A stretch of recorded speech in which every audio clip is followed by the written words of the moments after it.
sang miliarder, dan sang penjaga kebersihan. Sebuah kisah di negeri seribu pulau. Kala jam menunjukkan pukul 00.15 dini hari, Raden Surya Cakrawala, seorang taipan properti terkemuka, menyadari lampu koridor di vila mewahnya di kawasan Pondok Indah kembali menyala untuk kedua kalinya dalam seminggu. Ia masih terjaga, seperti biasa, tenggelam dalam pekerjaan. Vila besar di Jakarta Selatan itu sunyi senyap pada jam segini, dan ia menyukai kesunyian itu. Ia lebih memilih kegelapan ruang kerjanya, layar komputer, angka-angka yang tak pernah berdusta maupun mengecewakan. Angka tak pernah mati, angka tak pernah meninggalkannya sendirian. Tiba-tiba, ia mendengar langkah kaki yang ringan, cepat, nyaris, tanpa bobot. Itu bukan langkah satpam. Langkah mereka lambat, berat, disertai derit sabuk. Langkah ini berbeda. Surya mengangkat pandangannya dari dokumen, menatap ke pintu ruang kerja yang sedikit terbuka. Sesosok bayangan melintas di koridor. Itu adalah Kirana. Ia mengenakan seragam biru kebersihan. Namun, jam kerjanya sudah berakhir lebih dari 2 jam lalu. Surya mengerutkan kening. Ia melihat Kirana berjalan menuju pintu keluar belakang sambil membawa sesuatu di bawah lengannya. Kelihatannya seperti tas punggung kecil, lalu ia menghilang di balik pintu samping. Surya terdiam selama beberapa detik. Malam pertama ia menganggapnya sebagai kelalaian. Mungkin ia tertinggal sesuatu. Mungkin ia kembali untuk mengambil tasnya. Namun, ini sudah kedua kalinya.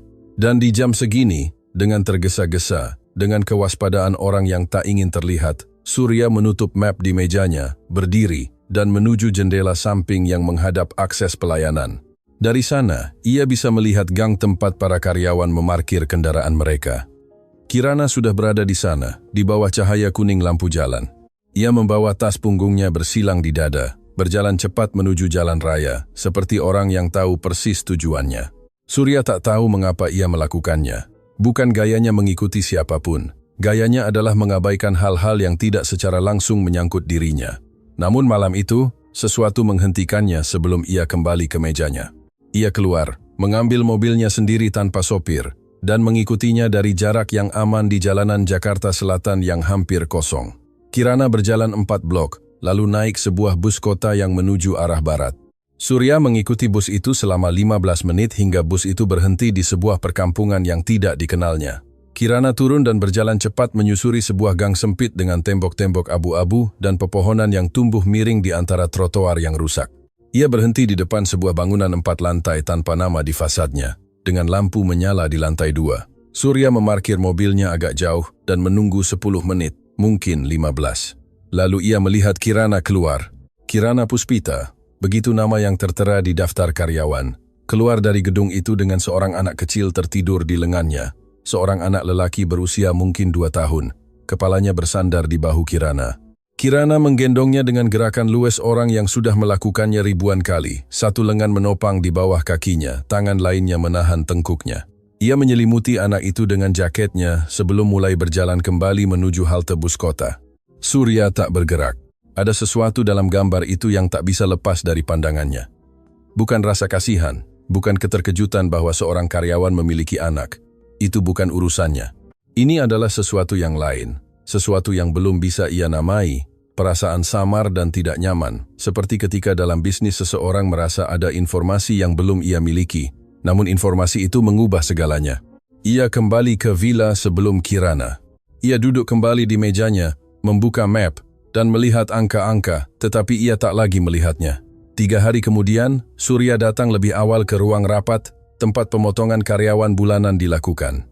Itu bukan prosedur yang biasanya ia ikuti. Itu ditangani oleh Ibu Ratna, yang selama 8 bulan terakhir mengkoordinasikan sumber daya manusia di kediaman itu dengan efisiensi yang ia hargai tanpa pertanyaan. Namun hari itu, ia duduk di kepala meja. Ibu Ratna, manajer HRD, masuk dengan mapnya, parfum mahalnya, dan senyumnya yang biasa. Usia 32 tahun, rambut hitam, tertata rapi, pakaian tanpa kerutan. Surya mengenalnya 2 tahun lalu di sebuah acara bisnis, 6 bulan setelah kematian istrinya, Nita. Ibu Ratna mendekatinya dengan diskresi yang tepat. Waktu yang tepat, tipe kehadiran yang tidak menuntut apapun, tetapi selalu tersedia. Ia tidak mencintai Ibu Ratna. Ia tak tahu lagi apakah ia mampu mencintai, tetapi ia menghormatinya, dan itu terasa cukup untuk bertunangan.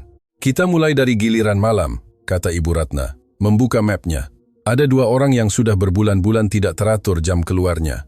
Salah satunya, Kirana Puspita. Surya memotong sebelum Ibu Ratna selesai. Ibu Ratna menatapnya. Ya, Anda sudah punya laporannya, bukan? Apa usulan Anda? Pecat dia. Ada 3 kandidat yang bisa menggantikannya tanpa masalah. Surya memutar-mutar ballpoint di antara jari-jarinya. Itu adalah gestur khasnya ketika ia memproses sesuatu yang tidak ingin ia tunjukkan. Apa justifikasi kita? Pelanggaran jam kerja. Ia keluar sebelum jam kerjanya selesai secara sistematis. Ini telah memengaruhi kualitas pekerjaannya. Ibu Ratna ragu sejenak, hanya sebentar. Tidak terdokumentasi, tetapi ketidakteraturan itu sendiri adalah, kalau begitu, tidak ada justifikasi yang cukup. Surya menutup map. Lanjut ke poin berikutnya. Ibu Ratna terdiam selama 3 detik.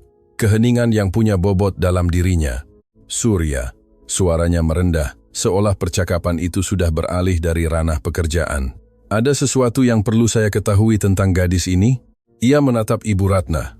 Karena Anda sudah seminggu menanyakan hal-hal tentang dia yang biasanya tidak menarik minat Anda. Saya sudah seminggu lebih berhati-hati dengan staf di rumah ini. Itu tidak sama. Ibu Ratna mengangguk perlahan. Bukan sebagai tanda persetujuan, tetapi sebagai pencatatan. Tentu saja. Surya mengenal Ibu Ratna dengan baik.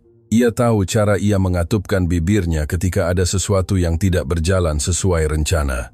Dan ia juga tahu cara ia menyimpan hal-hal yang belum bisa ia kendalikan, seperti air yang tertahan di belakang bendungan yang menunggu saat yang tepat untuk jebol. Sore itu, Surya menelepon asistennya. Saya butuh berkas lengkap Kirana Puspita Aguilar. Giliran malam, kebersihan, untuk saat Anda memerlukannya. Malam itu juga, berkas itu tiba pukul 7 malam. Surya membacanya di ruang kerja, sendirian. Usia 26 tahun.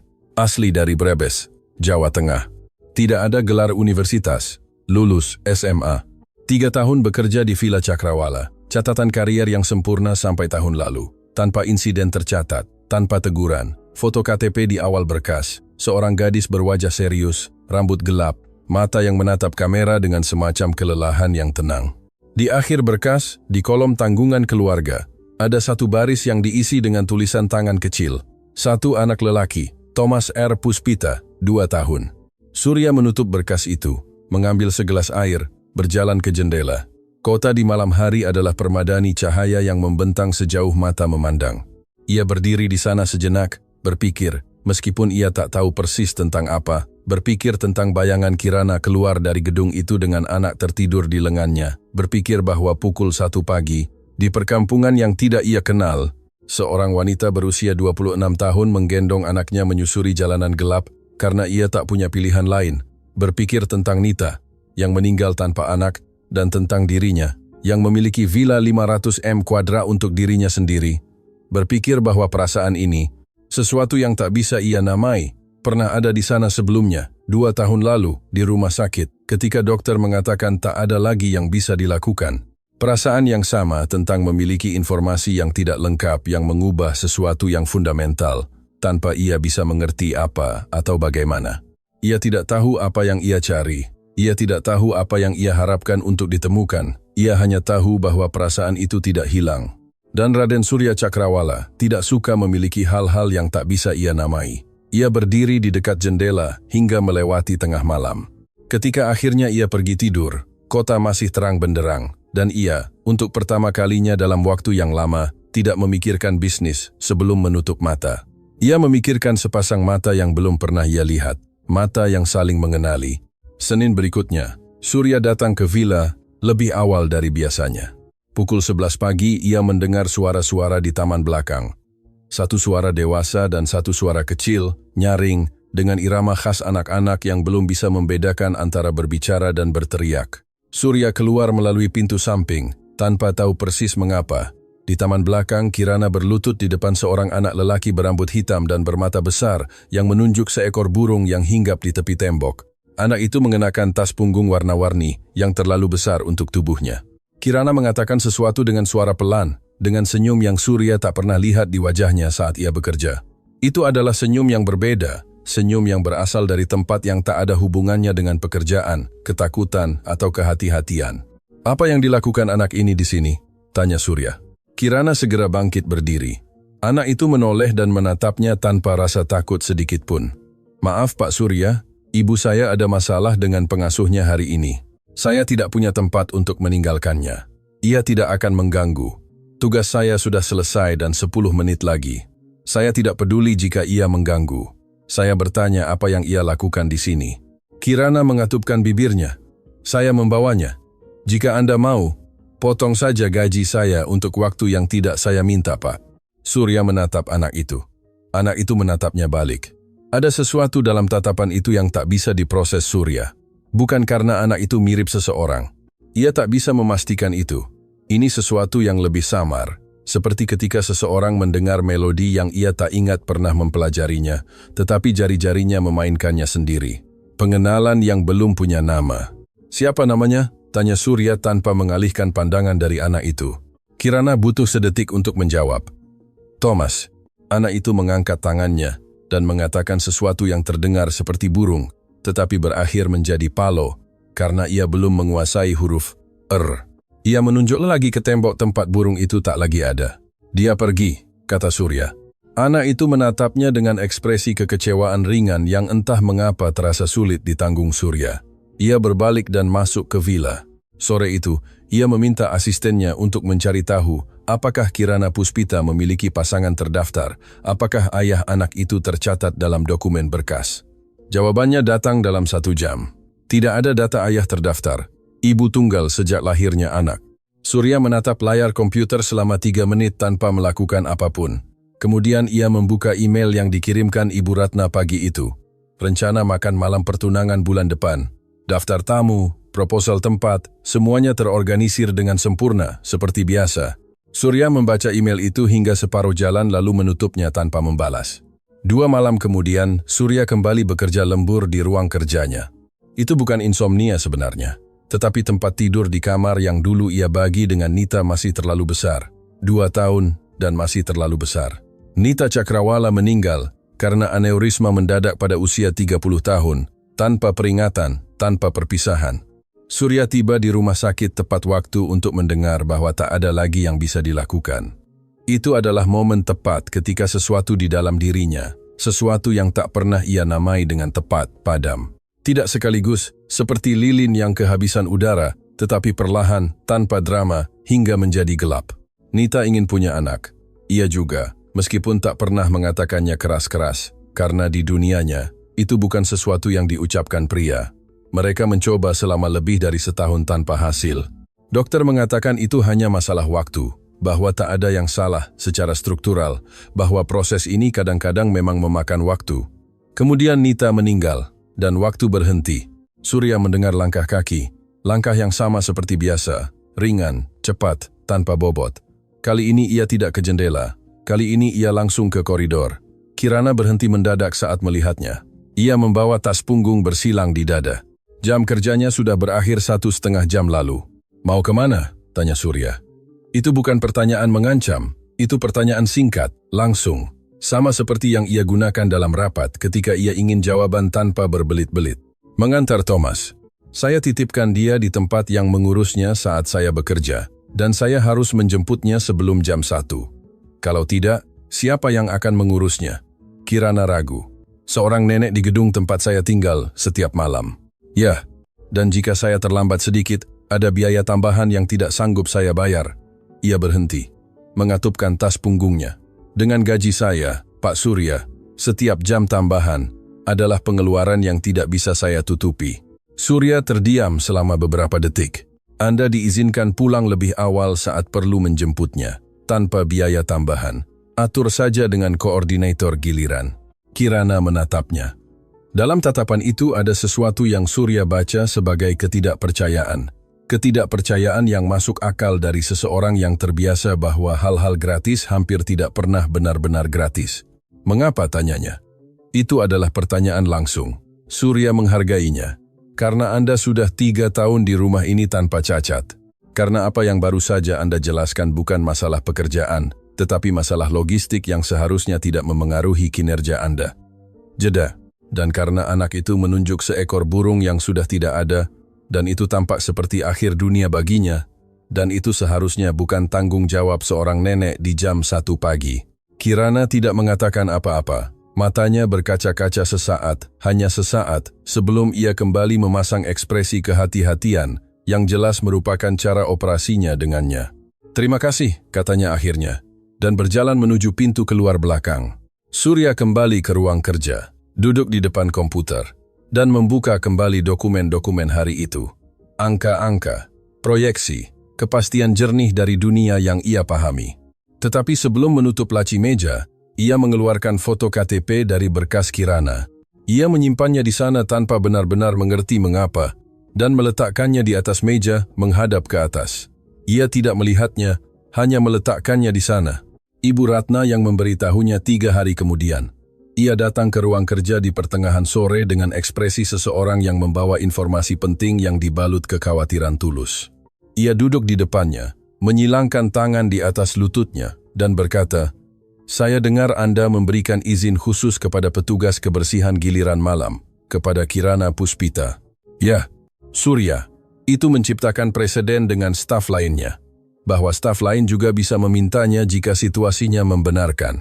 Tetapi intinya, Anda terlibat langsung dalam keputusan sumber daya manusia, yang saya," Ibu Ratna menatapnya tanpa agresi, tetapi dengan kejelasan bagaimana ia menutup diskusi, "saya buat keputusan operasional.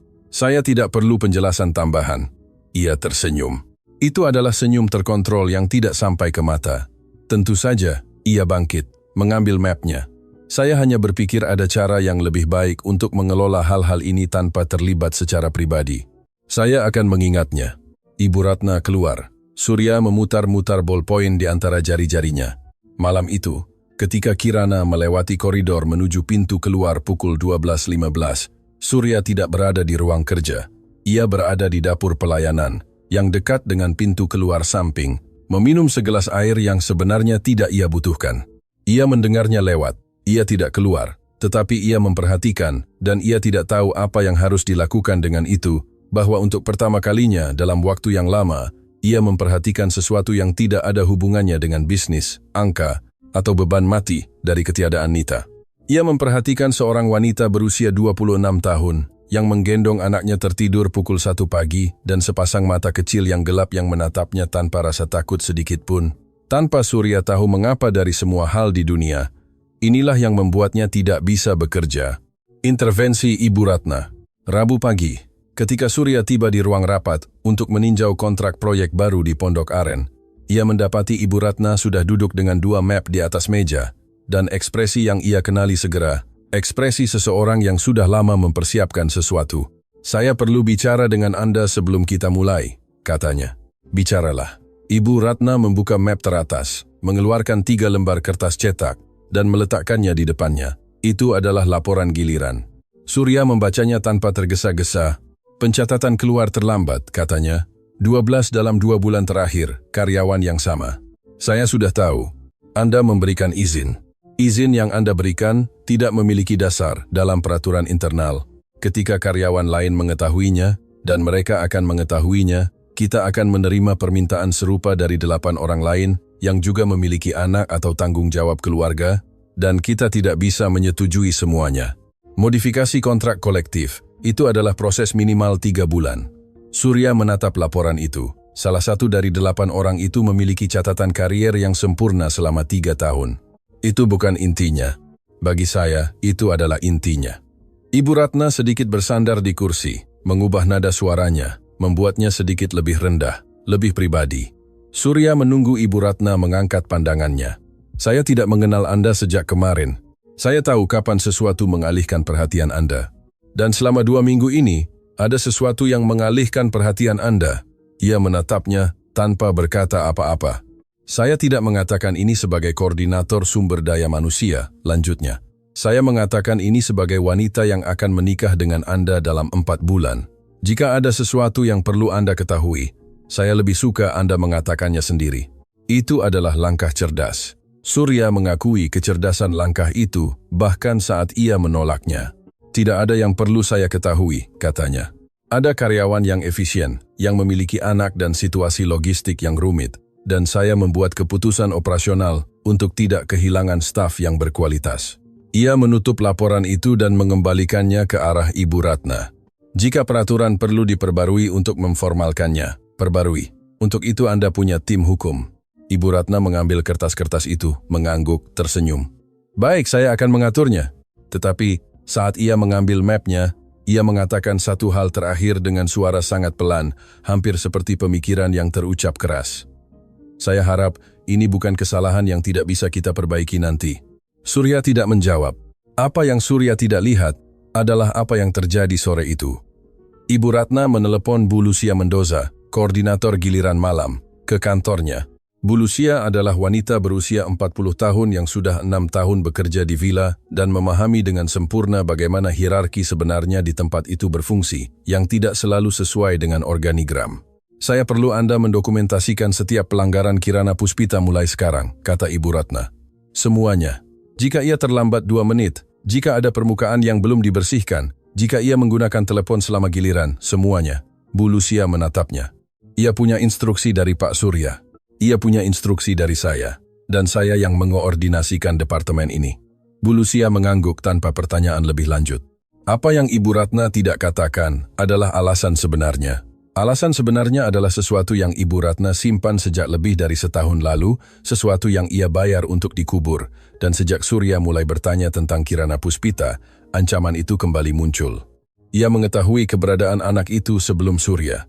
Ia mengetahuinya 8 bulan lalu ketika ia meninjau berkas semua staf sebagai bagian dari proses pengenalannya sebagai koordinator villa. Ia membaca nama Thomas Puspita, 2 tahun, dan kemudian melakukan apa yang ia lakukan dengan semua data yang bisa menimbulkan risiko. Ia mengevaluasinya, ia menimbangnya, dan memutuskan bahwa selama Kirana Puspita tetap diam dan pada tempatnya, tidak ada yang perlu ditakutkan. Tetapi Surya mulai menunjukkan ketidakpeduliannya, dan itu mengubah segalanya. Surya tidak tahu instruksi Ibu Ratna hingga 4 hari kemudian. Ketika Bu Lucia meneleponnya secara terpisah di awal giliran dan memberitahunya dengan ketidaknyamanan yang terlihat bahwa ia telah menerima instruksi untuk mendokumentasikan kinerjanya dengan lebih detail dari biasanya. Mengapa? Tanya Kirana. Mereka tidak memberi alasan. Kirana terdiam, tidak sulit memahami dari mana ini berasal. Dalam 8 bulan, Ibu Ratna Fuentes tidak pernah berbicara dengannya secara langsung, tetapi Kirana telah mengamatinya cukup untuk tahu bahwa wanita itu tidak membiarkan apapun terjadi secara kebetulan. Malam itu ia bekerja lebih hati-hati dari sebelumnya. Permukaan yang biasanya ia periksa sekali, ia periksa 2 kali. Area yang bukan tanggung jawabnya, ia bersihkan juga. Ia tiba 10 menit sebelum akhir giliran di titik absen. Padahal Thomas sudah menunggu 40 menit di gedung pengasuh dan wanita itu sudah mengirim 2 pesan ke ponselnya. Ia keluar pukul 12.15, berjalan cepat.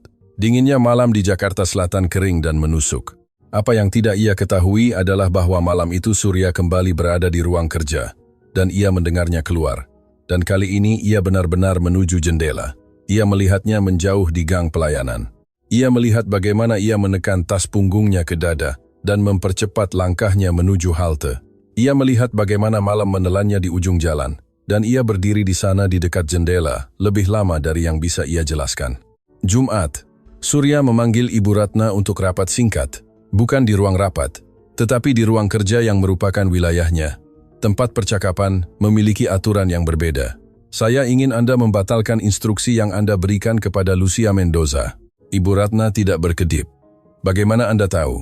Itu tidak penting. Saya ingin Anda membatalkannya hari ini. Surya, saya sedang melakukan pekerjaan saya. Jika ada masalah kinerja, tidak ada masalah kinerja. Yang ada adalah masalah kriteria. Ia bangkit, menuju jendela, lalu berbalik ke arahnya. Karyawan ini memiliki dukungan eksplisit saya. Jika ada alasan sah untuk mengevaluasinya secara luar biasa, alasan itu Anda presentasikan kepada saya terlebih dahulu, jangan bertindak sendiri. Ibu Ratna menatapnya sejenak lama. Baik, saya akan membatalkan instruksi itu sore ini.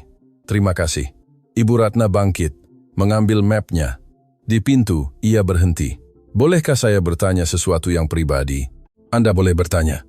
Apakah Anda sudah mengenal Kirana Puspita sebelumnya? Pertanyaan itu langsung diperhitungkan untuk memprovokasi reaksi. Surya mengakuinya seperti apa adanya. Tidak, katanya. Ibu Ratna mengangguk. Baiklah, ia keluar. Surya sendirian di ruang kerja. Ia memutar-mutar ballpoint di antara jari-jarinya selama 1 menit yang panjang. Ia tidak mengenalnya sebelumnya, itu benar. Tetapi ada sesuatu yang ia kenali dan tidak bisa ia jelaskan. Tatapan itu, tatapan anak di taman. Mata gelap dan tenang yang menatapnya tanpa rasa takut, seolah mengenalinya dari tempat yang tak satu pun dari mereka ingat lagi. Surya Cakrawala bukanlah orang yang mudah berintuisi. Ia adalah orang data, bukti, rantai kausal yang bisa diverifikasi.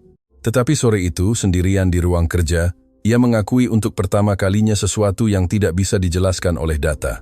Ia perlu tahu siapa anak itu, dan ia belum tahu mengapa kebutuhan ini begitu membebani dirinya. Ia bangkit dan menuju rak buku yang menutupi seluruh dinding belakang.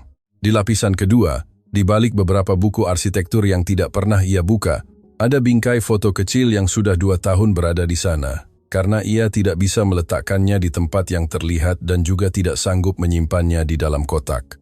Itu adalah foto Nita saat mereka berusia 27 tahun, dalam perjalanan ke Yogyakarta sebelum menikah.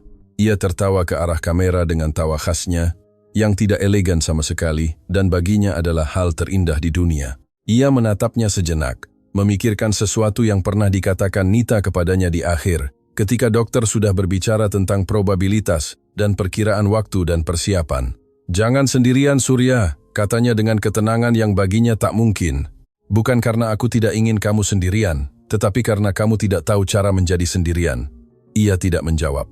Ia menggenggam tangannya dan menatap ke jendela rumah sakit agar ia tidak melihat matanya berkaca-kaca. Ia mengembalikan bingkai foto Nita ke balik buku arsitektur. Ia kembali ke mejanya. Ia membuka berkas Kirana Puspita sekali lagi di halaman terakhir, di mana nama anak itu tertulis tangan, Thomas R. Puspita. 2 tahun. Ia menutup berkas itu. Ia tidak tahu apa yang ia cari, tetapi untuk pertama kalinya sejak kematian Nita, ia memiliki perasaan aneh dan tidak nyaman bahwa sesuatu akan terjadi, sesuatu yang tidak ia rencanakan, tidak ia hitung, dan tidak bisa ia kendalikan. Dan perasaan ini, yang dalam konteks lain akan segera ia tolak, malam itu tidak mengganggunya sebanyak seharusnya. Perjalanan ke Brebes adalah pada Kamis sore ketika ponsel Kirana berdering di dalam villa. Surya tidak berada di dekatnya. Ia berada di lantai, atas meninjau beberapa denah dengan arsitek proyek Pondok Aren. Tetapi Lucia Mendoza berada di dekatnya, dan kemudian menceritakannya kepada orang yang salah, dan orang itu menceritakannya kepada Ibu Ratna. Dan begitulah informasi itu mengalir dari mulut ke mulut di koridor, di mana kekuasaan sebenarnya dari sebuah rumah besar selalu beredar. Apa yang diterima Kirana adalah panggilan telepon 3 menit yang membuatnya pucat pasi. Itu adalah adik laki-lakinya, Gerardo, yang tinggal di dekat Brebes. Ia mengatakan ibunya jatuh pagi itu, bahwa tetangga menemukannya di lantai dapur hampir 1 jam setelah itu terjadi, bahwa ia sudah di pusat kesehatan kabupaten, bahwa tidak ada yang patah, tetapi ia sangat lemah, dan ia bertanya tentang Kirana. "Seberapa lemah?" tanya Kirana. "Dia tidak makan dengan baik selama berminggu-minggu dan kadang-kadang bingung. Kemarin ia sempat tidak mengenali saya." Kirana memejamkan mata. "Saya akan pergi begitu selesai. Dokter mengatakan jika Anda bisa datang hari ini akan lebih baik." Ia menatap jam. Masih ada 4 jam sebelum giliran kerjanya berakhir. 4 jam yang ia tidak punya. Ia berbicara dengan Lucia, yang mengatakan ia memerlukan otorisasi dari koordinator untuk pulang lebih awal. Lucia menelepon kantor Ibu Ratna. Jawabannya butuh 20 menit, yang bagi Kirana terasa seperti 20 menit berdiri di dekat lokernya, dengan mantel terpasang dan tas punggung di tangan, menatap ponsel. Jawabannya adalah tidak. Ibu Ratna mengatakan, tidak ada staf yang tersedia untuk menggantikan giliran dengan pemberitahuan sesingkat itu. Kirana duduk di bangku ruang servis. Ia menarik napas perlahan. Ia mengatakan pada dirinya sendiri bahwa ibunya stabil, bahwa itu bukan keadaan darurat, bahwa ia bisa menunggu 4 jam. Ia mengatakannya 3 kali. Tidak berhasil. Ia pergi ke ruang kerja, mengetuk pintu. Surya mengangkat pandangannya dari denah. "Maaf mengganggu." Suaranya tegas, tetapi ia memperhatikan warna pucat di wajahnya. "Saya ada urusan keluarga mendesak. Ibu saya jatuh dan berada di pusat kesehatan di Brebes. Saya meminta izin pulang dari koordinasi, dan mereka mengatakan tidak ada pengganti. Saya datang meminta Anda secara langsung karena tidak ada jalan lain." Surya menatap arsitek. "Kita lanjutkan besok." Arsitek mengumpulkan denah tanpa berkata apa-apa dan keluar. Surya berbalik ke arah Kirana. Pulanglah sekarang. Saya akan urus soal giliran. Kirana mengangguk. Berbalik. Kirana, ia berhenti. Apakah Anda punya cara untuk sampai ke sana? Mikrobus ke Brebes dari Pulau Gebang. Pak, Surya menghitung. Pulau Gebang ke Brebes naik mikrobus pada jam segini dengan lalu lintas Kamis sore, 1,5 jam minimal, mungkin 2. Saya akan antar Anda. Kirana berbalik ke arahnya dengan ekspresi yang mencampur adukan kelegaan dan semacam kecurigaan. Tidak perlu, Pak. Saya tahu tidak perlu. Apakah Anda ingin sampai dalam 40 menit atau 2 jam? Ia tidak menjawab. Ia mengambil kunci dari laci dan berjalan menuju pintu keluar. Mereka mengambil mobil Surya, sedan hitam, tanpa sopir. Ia mengemudi. Kirana duduk di kursi penumpang dengan tas punggung di pangkuannya dan mata tertuju ke jendela, seperti orang yang mencoba tidak memakan ruang lebih dari yang benar-benar diperlukan. Mereka keluar dari Pondok Indah dan mengambil jalan tol lingkar luar menuju timur. Lalu lintas padat, tetapi mengalir. Surya mengemudi tanpa bicara. Kirana juga tidak bicara. Setelah 15 menit, ialah yang memecah keheningan.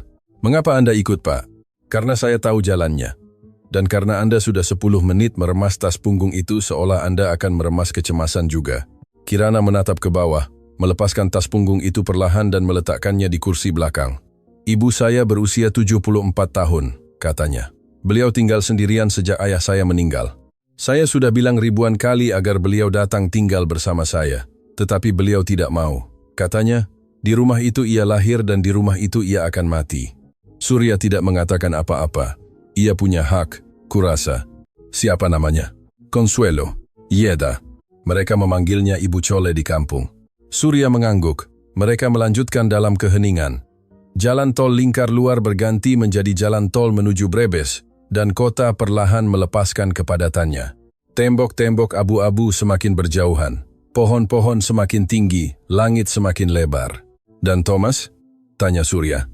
Kirana menatapnya. Saya menjemputnya dari tetangga saya saat saya menelepon. Ia bersamanya. Baik. Keheningan lain. Tetapi ini adalah keheningan yang berbeda dari awal, kurang tegang. Lebih mirip dua orang yang belajar berada di ruang yang sama, tanpa itu menjadi masalah. Apakah Anda kenal Brebes? Tanya Kirana. Belum pernah ke sana. Indah.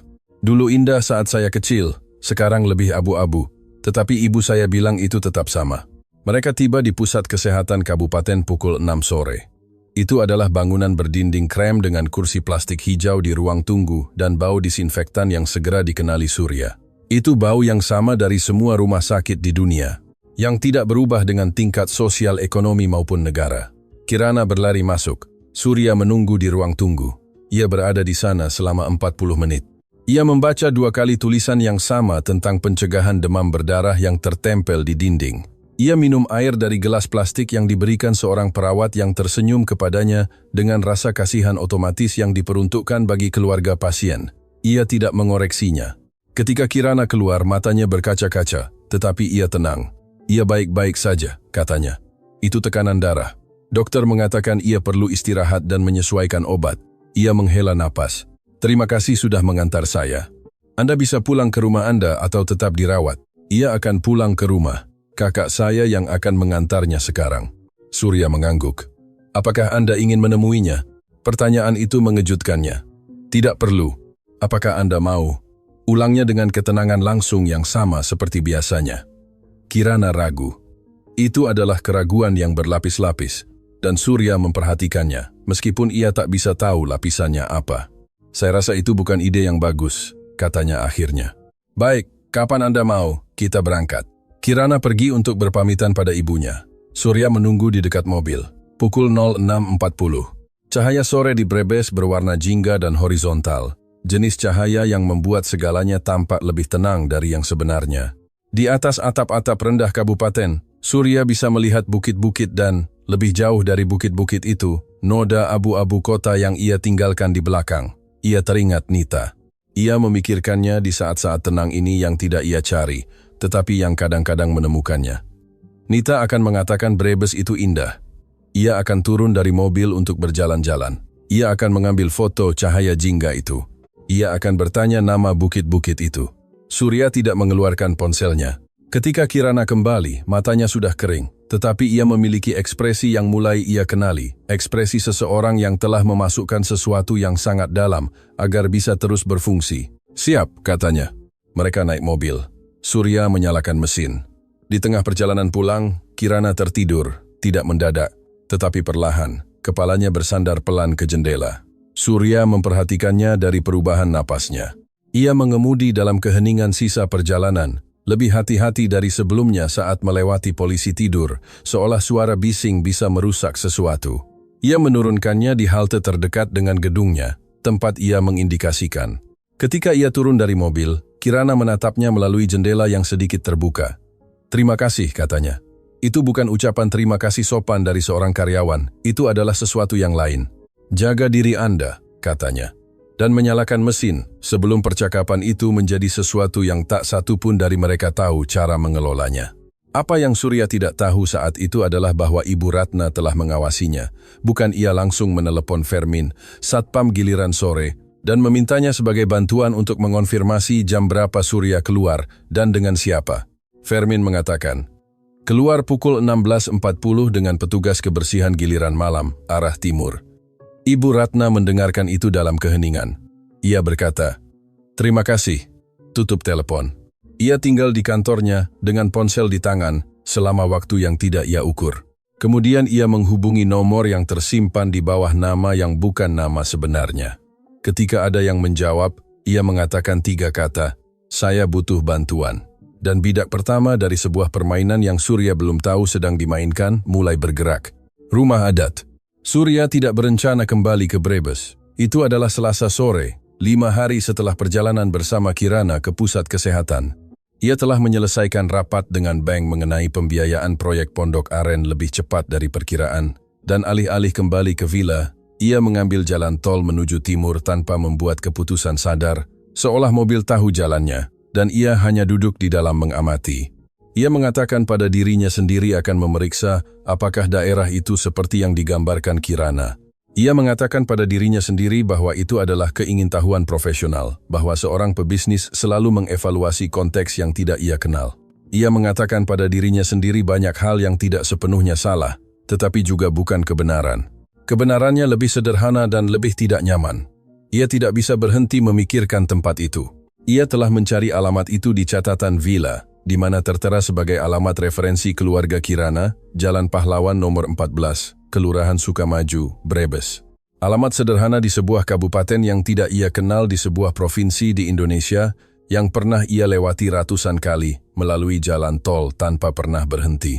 Ia tiba setelah pukul 5 sore. GPS membawanya melalui jalan-jalan yang semakin sempit, seolah desa itu menolak intrusi mobil-mobil besar dan setelan mahal, menyusut. Tembok-temboknya rendah, dari blok abu-abu tanpa finishing, dengan pot bunga di atasnya.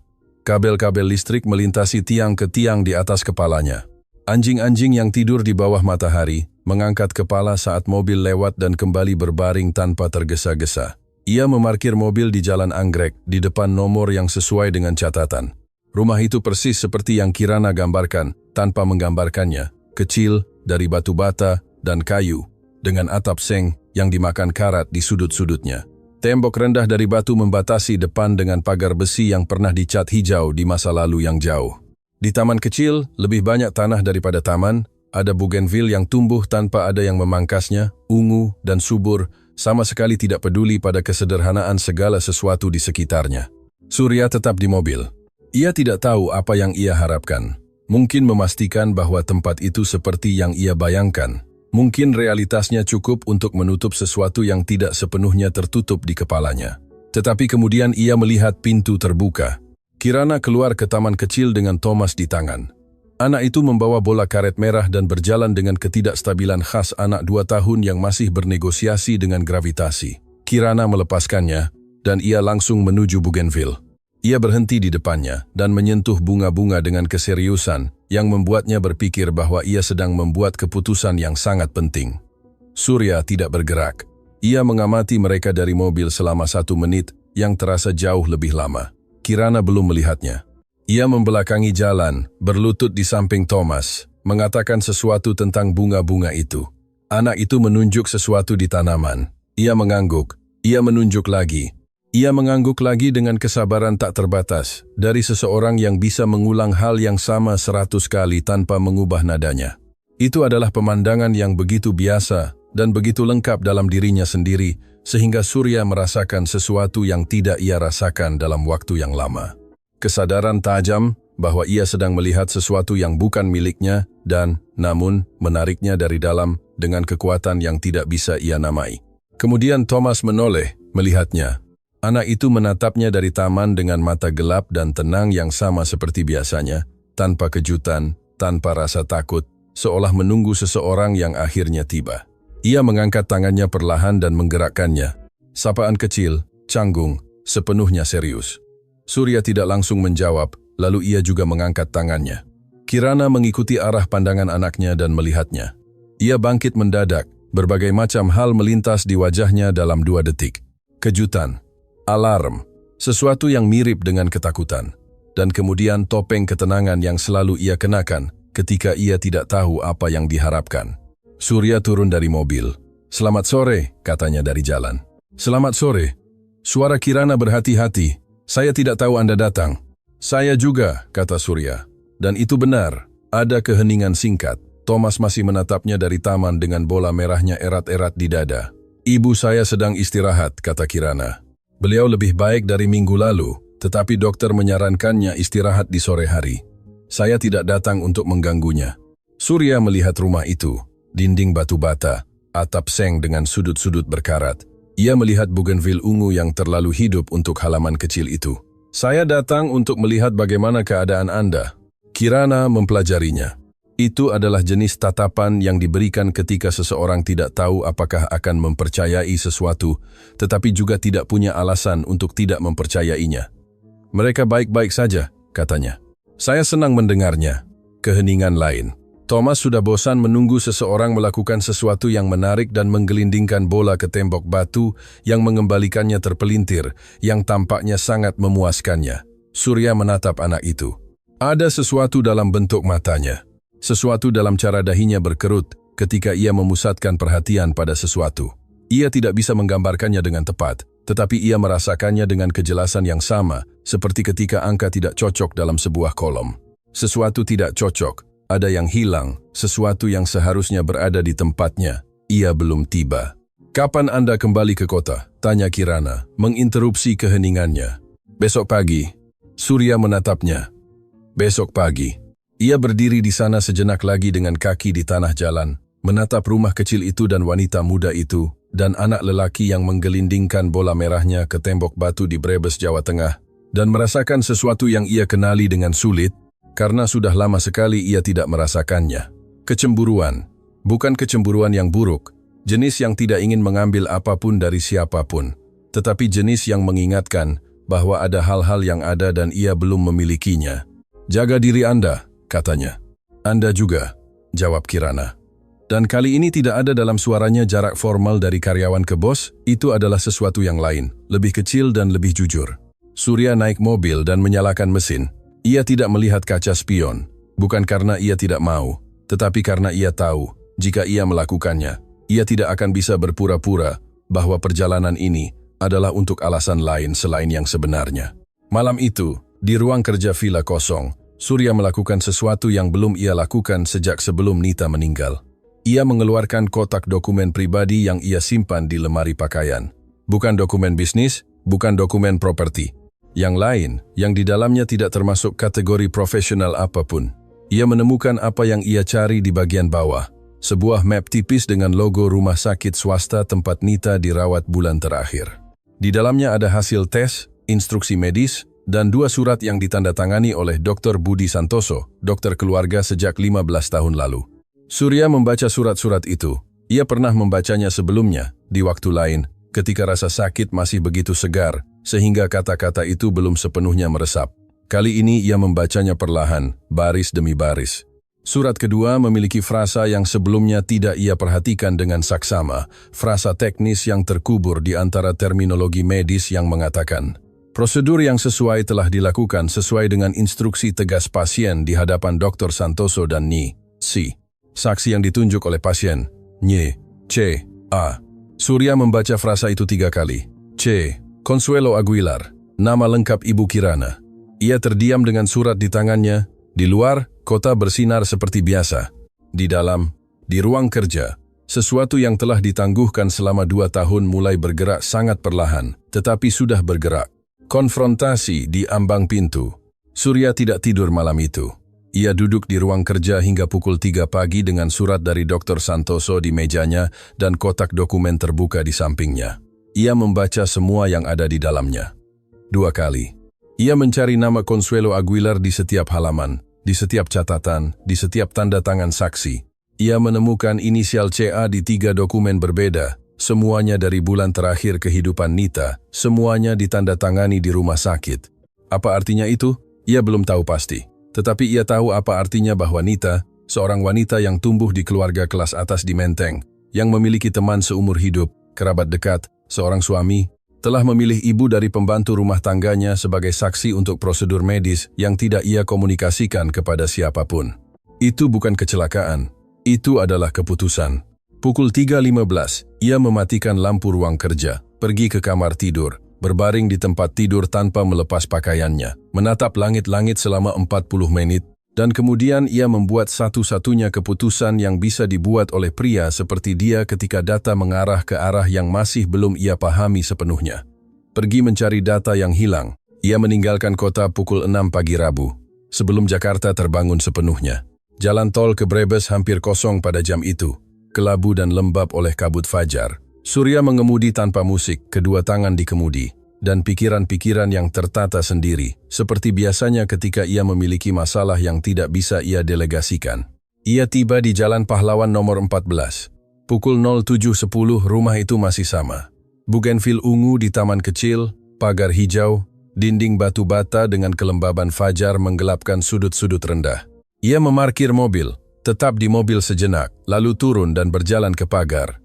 Ia mengetuk. Sunyi. Anjing di jalan belakang menggonggong tanpa keyakinan. Burung-burung. Ia mengetuk lagi. Ia mendengar langkah kaki di dalam, lambat, hati-hati. Jenis langkah kaki yang memberi waktu bagi tubuh untuk mempersiapkan diri untuk apapun yang akan datang. Pintu kayu terbuka sebelum mereka sampai di pagar. Di ambang pintu muncul seorang wanita berusia sekitar 70 kosoran kurus dengan rambut benar-benar putih disanggul ke belakang. Ia mengenakan gaun krem sederhana dan selendang dilipat di atas bahunya. Wajahnya penuh kerutan yang bukan karena kesedihan, tetapi jenis kerutan yang didapat dari kehidupan yang dijalani tanpa menyembunyikan apapun. Ia menatapnya, dan dalam tatapan itu Surya menemukan sesuatu yang tidak ia harapkan.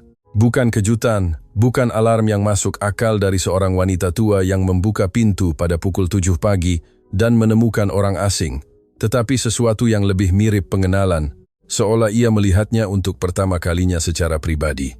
Tetapi sudah lama menunggu momen ini. Ibu Aguilar, kata Surya. Ya, suaranya tenang. Tenang dengan cara yang bukan ketenangan, tetapi sesuatu yang lebih dalam. Ketenangan seseorang yang tidak lagi takut pada apa yang bisa terjadi. Anda Surya? Itu bukan pertanyaan. Surya terdiam sejenak. Ya. Consuelo menatapnya sejenak lama. Kemudian ia membuka pagar dengan tangan yang tidak gemetar. Akhirnya kau datang, katanya, dan berbalik ke dalam rumah, membiarkan pintu terbuka. Rumah itu kecil dan bersih, dan berbau kopi segar dan sesuatu yang tidak bisa diidentifikasi Surya, tetapi itu kuno dan dikenal, seperti bau rumah nenek di seluruh dunia, yang tidak berubah seiring waktu atau uang. Consuelo pergi ke dapur tanpa bertanya apakah ia mau kopi. Ia menyeduh 2 cangkir, meletakkan gula di meja, duduk di depannya. Surya duduk. Mereka saling menatap. Di mana putri Anda? Tanyanya. Kirana pergi pagi-pagi. Ia membawa Thomas ke wanita yang mengurusnya di kota. Mereka kembali 2 jam lagi. Saya tidak datang untuk berbicara dengannya, saya datang untuk berbicara dengan Anda. Saya tahu. Consuelo mengambil cangkirnya dengan kedua tangan. Mengapa Anda begitu lama? Pertanyaan itu menghentikannya. Saya tidak mengerti. Tentu saja tidak. Anda belum tahu apa yang akan saya ceritakan. Jeda. Tetapi Anda sudah berbulan-bulan mengelilingi cerita ini, tanpa ada yang memberitahu Anda apapun. Sesuatu membawa Anda ke sini, dan sesuatu itu bukan kebetulan. Surya meletakkan cangkirnya di meja. Saya menemukan nama Anda di dokumen rumah sakit, di dokumen istri saya, Nita. Consuelo mengangguk perlahan. Ketika Anda bertemu Nita, istri Anda mencari saya. Ia datang ke rumah sakit tempat saya membersihkan 3,5 tahun lalu. Ia bertanya nama saya. Surya mengerutkan kening. Anda bekerja di rumah sakit tempat Nita dirawat? Di rumah sakit lain. Bukan, di rumah sakit itu. Ia mencari saya karena seseorang memberitahunya siapa saya. Ia berhenti. Seseorang dari rumah sakit tempat saya bekerja sebelumnya, Rumah Sakit Metropolitan. Surya terdiam sangat tenang.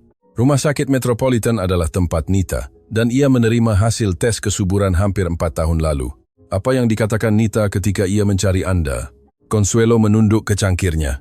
Ia memegangnya dengan kedua tangan sejenak, seolah mencari cara yang tepat untuk memulai sesuatu yang tidak memiliki cara yang salah untuk dimulai. Hanya cara yang lebih atau kurang menyakitkan. Ia mengatakan ia sakit. Ia mengatakan dokter memberinya waktu sedikit, bahwa ia takut meninggal tanpa memberikan kepada suaminya apa yang paling ingin ia berakin dalam hidupnya. Surya merasakan sesuatu yang dingin bergerak di dadanya, bahwa ia takut, bahwa jika ia mengatakan kebenarannya, Anda tidak akan menerimanya, bahwa Anda mengenalnya dengan baik, dan tahu Anda akan mengatakan bahwa Anda tidak membutuhkan apapun, bahwa Anda bisa sendirian, bahwa itu baik-baik saja, dan ia tidak ingin Anda mengatakan itu. Kebenaran apa? Tanya Surya, meskipun ia sudah mengetahuinya. Ia sudah mengetahuinya sejak dini hari di depan dokumen, sejak taman dengan bougainville, sejak pertama kali ia melihat mata anak lelaki di taman pelayanan. Consuelo menatapnya. Thomas adalah putra Anda, Surya. Keheningan yang mengikuti bukanlah keheningan kosong. Itu adalah jenis keheningan yang memakan ruang yang berat, yang mengubah suhu sebuah ruangan. Surya tidak berbicara selama waktu yang tidak ia ukur. Itu tidak mungkin, katanya. Suaranya terdengar aneh, seolah keluar dari tempat yang sangat jauh. Tes mengatakan tidak ada hambatan, tetapi itu masalah waktu. Tidak pernah. Tes Nita berbeda dengan tes Anda. Suara Consuelo menjadi lebih lembut, bukan untuk melindunginya, tetapi karena apa yang akan datang itu halus. Ia tidak memberitahu Anda, ia mengatakan hal yang sama seperti Anda, bahwa itu hanya masalah waktu. Tetapi dokter memberitahunya secara pribadi bahwa kemungkinannya sangat rendah, bahwa ia bisa hamil, tetapi mengingat kondisi kesehatannya secara umum, menyelesaikan kehamilan akan sangat sulit dan sangat berisiko baginya. Mengapa ia tidak memberitahu saya? Karena Anda mengenalnya. Karena ia tahu jika ia mengatakannya, Anda akan mengatakan bahwa itu tidak penting, bahwa Anda tidak membutuhkan anak, bahwa ia sudah cukup, dan ia tidak ingin mengambil kemungkinan itu dari Anda. Consuelo meletakkan cangkirnya di meja, jadi ia menunggu. Dan ketika ia tahu ia benar-benar sakit dan waktu hampir habis, ia membuat keputusan yang tidak ia minta izin kepada siapapun. Bagaimana? Tanya Surya. Satu kata. Ada prosedur, dokter yang melakukannya di klinik swasta. Dr. Santoso membantunya. Saya menjadi saksi, karena ia memintanya. Consuelo menatapnya langsung. Nita menyimpan materi genetiknya sebelum kondisinya memburuk terlalu banyak. Ia menemukan seorang wanita muda yang sehat, yang membutuhkan uang, dan yang merupakan orang baik, seseorang yang tidak akan menghilang, seseorang yang bisa saya dekati untuk mengetahui bahwa anak itu akan baik-baik saja. Surya mendengarkan bagian berikutnya tanpa bergerak. Putri saya tidak tahu siapa ayahnya. Ia tidak diberitahu. Ia diberitahu bahwa itu adalah donor anonim. Ia dibayar sesuai kesepakatan. Dan ketika Thomas lahir, Kirana sudah mencintainya seolah itu anaknya. Karena memang begitu. Memang begitu. Dan Anda tahu. Saya tahu segalanya sejak awal. Nita memberitahu saya segalanya. Jeda panjang. Ia meminta saya untuk menjaga anak itu dari jauh, untuk memastikan Kirana menemukan pekerjaan di tempat yang aman, bahwa ketika saatnya tiba, saya memberitahu Anda kebenarannya. Dan Kirana tahu sesuatu? Tidak. Kirana tidak tahu apa-apa tentang Anda atau Nita. Baginya Thomas adalah anaknya dan ayahnya adalah donor anonim. Itu saja yang ia tahu. Surya bangkit dari kursi, berjalan ke jendela kecil yang menghadap ke taman. Bougainville ungu ada di sana, subur dan tidak peduli. Taman yang sama di mana Thomas menggulingkan bola merahnya kemarin. Putranya, 2 tahun, rambut hitam, mata gelap yang menatap tanpa rasa takut. Mengapa di villa? Tanyanya tanpa berbalik. Mengapa Kirana akhirnya bekerja di sana? Nita mengaturnya sebelum ia meninggal. Ia berbicara dengan kepala sumber daya manusia, memberikan referensi. Ia memastikan Kirana mendapatkan pekerjaan itu ketika anak itu lahir. Suara Consuelo sedikit bergetar, hanya sesaat. Ia ingin Anda mengenalnya. Ia ingin Anda mengenal anak itu sesuai dengan caranya, pada waktunya sendiri, tanpa ada yang memaksa Anda melakukan apapun. Surya terus menatap Bougainville. Dan jika saya tidak pernah bertanya, jika saya tetap acuh tak acuh, maka saya akan menunggu lebih lama. Jeda. Nita memberitahu saya bahwa jika 3 tahun berlalu dan tidak ada yang berubah, saya akan mencari Anda secara langsung. Jeda. Tetapi itu tidak perlu. Anda sudah berbulan-bulan bergerak sendiri menuju cerita ini. Sesuatu dalam diri Anda sudah tahu. Surya berbalik ke arahnya. Consuelo menatapnya dengan mata yang tidak takut pada apapun. Yang telah menyimpan rahasia ini selama lebih dari 2 tahun, dengan ketenangan yang sama seperti dinding batu bata rumah itu menahan beban atap. Surya tidak berbicara selama waktu yang lama, kemudian bertanya dengan suara yang jauh lebih kecil daripada suara apapun yang biasanya ia gunakan. Apakah Anda punya lebih banyak barang Nita?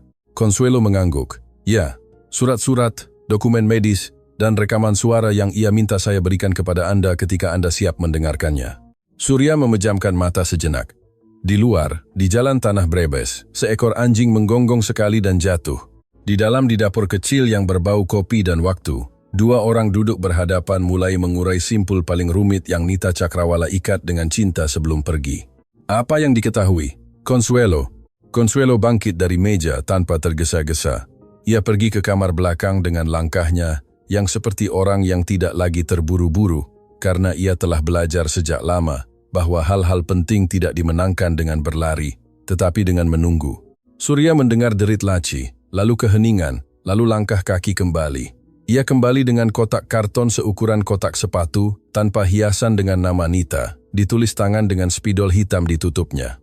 Ia meletakkannya di meja di depan Surya dan duduk. Semuanya ada di sini, katanya. Ia memberikannya kepada saya bulan terakhir. Ia meminta saya untuk memberikannya kepada siapapun yang seharusnya memilikinya ketika saatnya tiba. Surya menatap kotak itu tanpa menyentuhnya. Apakah Dr. Santoso tahu? Dr. Santoso tahu sebagian ceritanya. Ia tahu apa yang ia lakukan. Ia tahu saya menjadi saksi. Yang ia tidak tahu adalah di mana kotak ini berada, atau bahwa rekaman itu ada. Dan Kirana tidak tahu apa-apa. Consuelo menatapnya dengan ketegasan yang tenang. Dan sebelum Anda membuka itu, saya perlu Anda memahami sesuatu. Surya menunggu. Putri saya menjalani kehamilan itu sendirian. Ia menjalaninya dengan ketakutan, dengan keraguan, tanpa mengetahui siapa ayahnya, karena begitulah kesepakatannya. Ia menjalaninya dengan keyakinan bahwa itu adalah keputusan yang ia buat dengan bebas karena kebutuhan ekonomi dan tidak memengaruhi siapapun. Jeda. Ketika Thomas lahir, Kirana tidak melihatnya sebagai hasil kesepakatan. Ia melihatnya sebagai anaknya. Dan sejak hari itu, ia telah mengorbankan hal-hal yang tidak bisa Anda bayangkan untuk membesarkannya sebagaimana mestinya. Saya tahu, kata Surya. Anda belum tahu. Suara Consuelo tidak keras, tetapi tepat. Anda akan tahu ketika Anda mengenalnya dengan sungguh-sungguh. Tetapi yang perlu Anda ketahui sekarang adalah ini.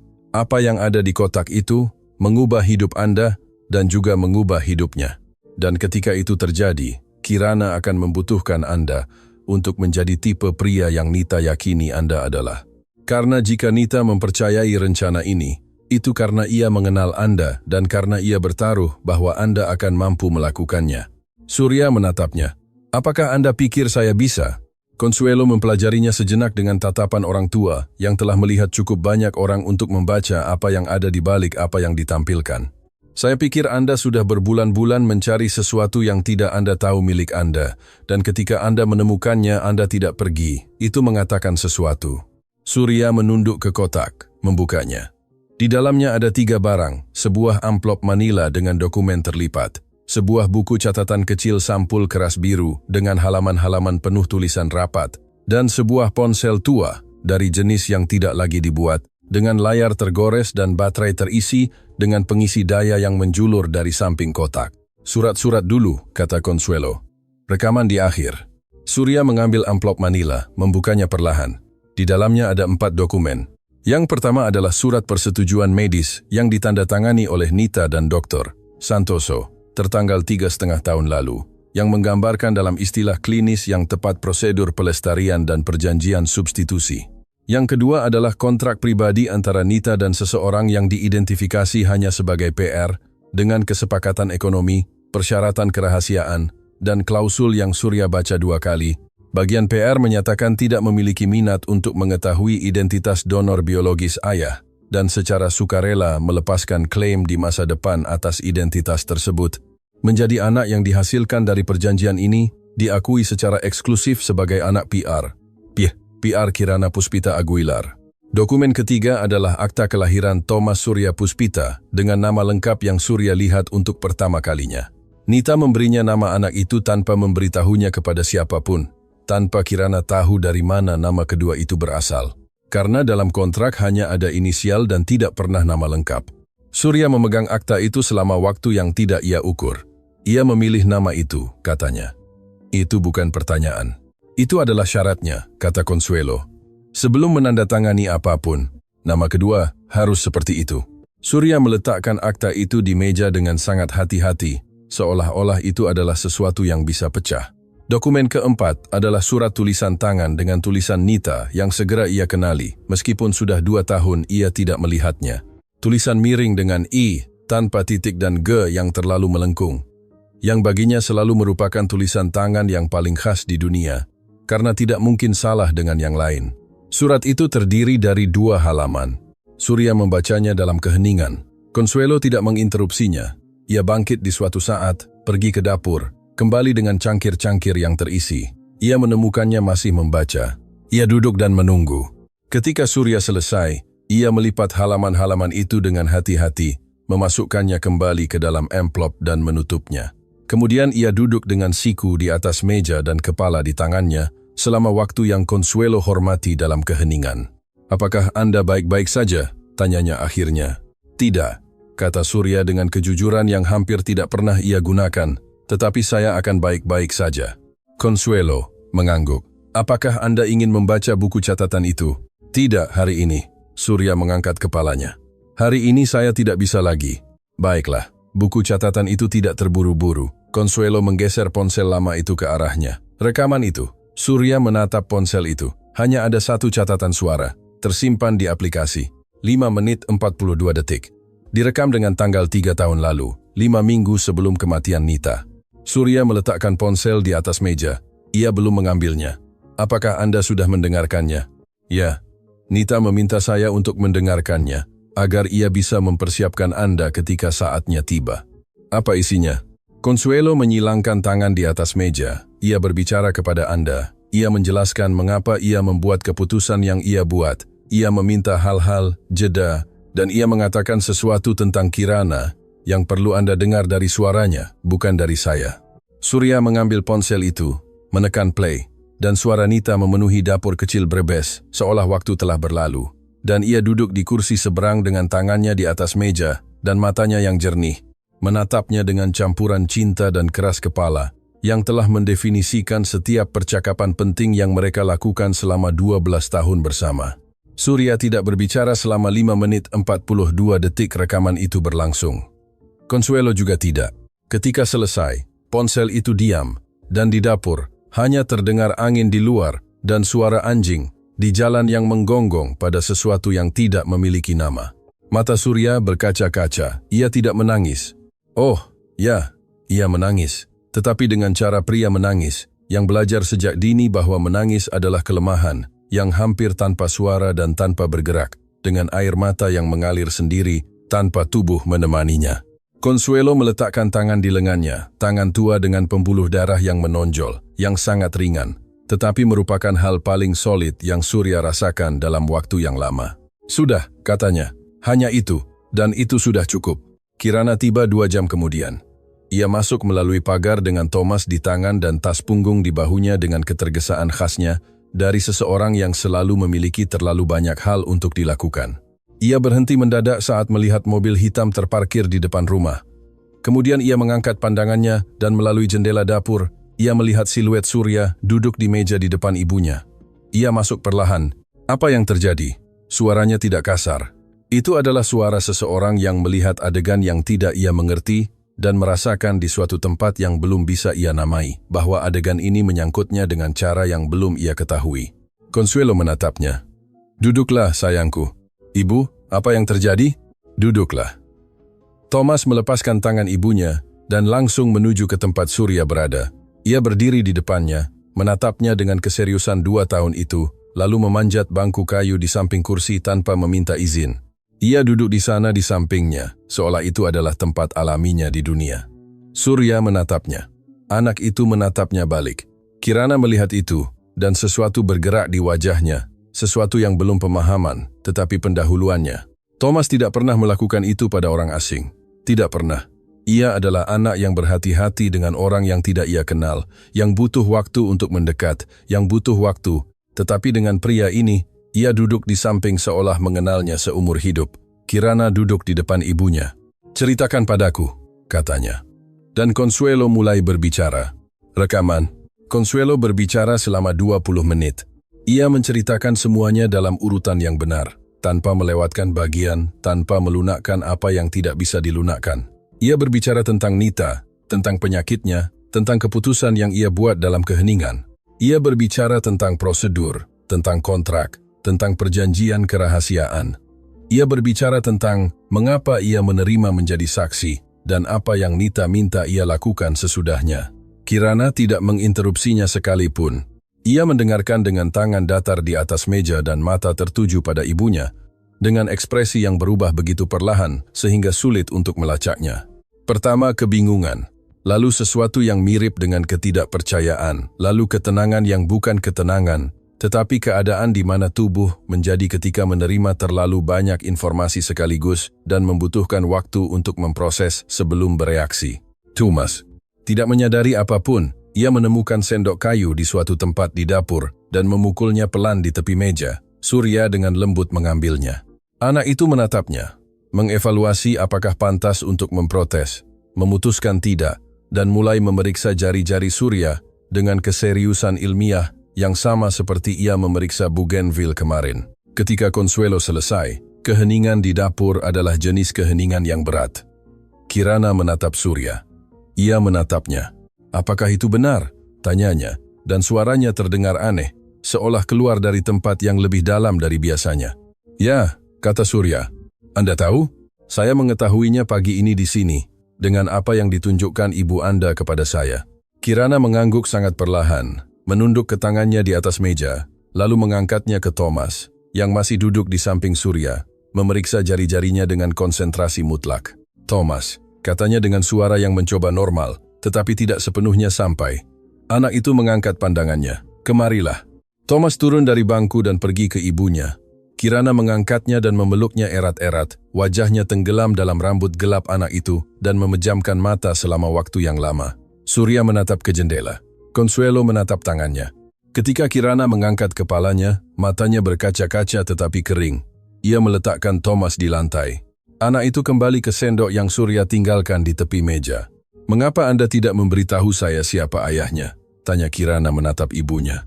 "Karena begitulah kesepakatan kita dengan Nita. Kerahasiaan adalah untuk melindungi Anda, agar Anda bisa membesarkan Thomas tanpa itu menjadi beban, tanpa ada seseorang yang harus Anda utangi, atau seseorang yang harus Anda waspadai. Dan sekarang." Consuelo tidak segera menjawab. "Surya melakukannya. Sekarang Anda tidak berutang apapun kepada siapapun," katanya. "Apa yang terjadi adalah kesepakatan antara ibu Anda dan istri saya. Anda telah memenuhi bagian Anda, lebih dari sekadar memenuhinya, jeda. Apapun yang terjadi selanjutnya, tidak ada hubungannya dengan kesepakatan itu." Kirana menatapnya sejenak. "Apa yang Anda ingin terjadi?" Itu adalah pertanyaan yang paling langsung dan paling sulit pada saat yang sama. Surya menahannya tanpa menghindarinya. "Saya ingin mengenal putra saya," katanya. "Saya tidak tahu bagaimana atau dalam syarat apa. Saya tidak akan menuntut apapun atau menekan apapun, tetapi saya ingin mengenalnya." Ia menatap Thomas, yang saat itu telah berhasil mendapatkan kembali sendoknya, dan menatapnya dengan puas. "Dan saya ingin Anda tahu bahwa apa yang Nita lakukan, ia lakukan karena ia mempercayai Anda, bukan kepada siapapun, kepada Anda." Kirana tidak mengatakan apa-apa selama waktu yang lama. "Saya butuh waktu," katanya akhirnya. "Anda punya waktu, dan saya perlu mendengarkan rekamannya." Surya mengambil ponsel tua dari meja dan meletakkannya di depannya. Kirana mendengarkan rekaman itu sendirian di kamar Consuelo. Surya dan Consuelo tetap di dapur. Ia minum kopi dingin tanpa menyadari itu dingin.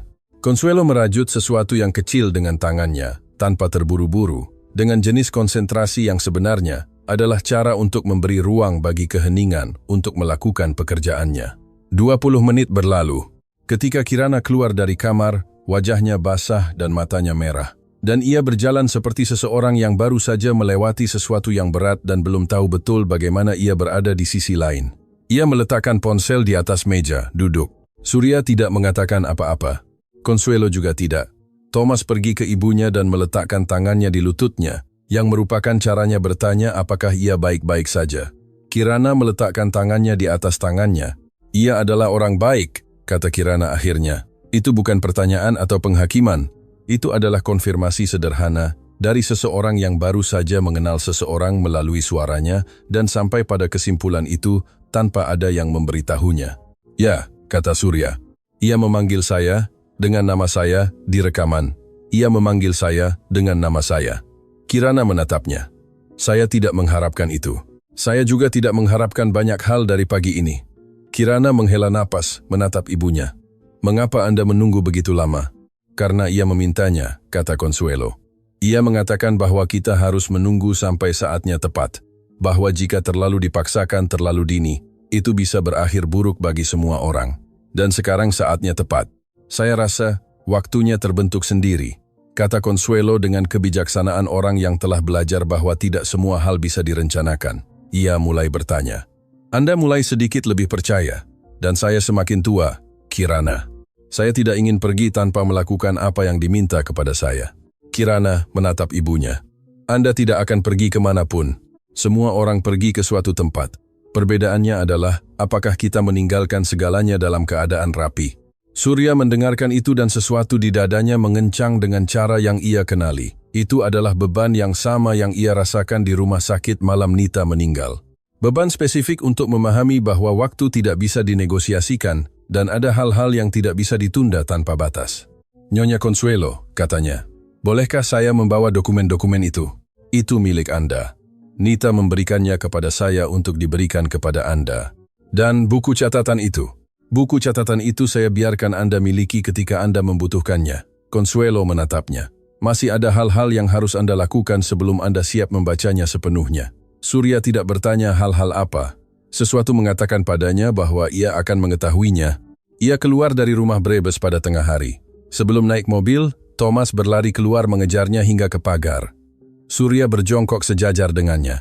Anak itu menatapnya dengan mata yang tidak memiliki filter, yang melihat segala sesuatu sebagaimana adanya, tanpa lapisan yang ditambahkan orang dewasa seiring bertahun-tahun pada semua yang mereka lihat.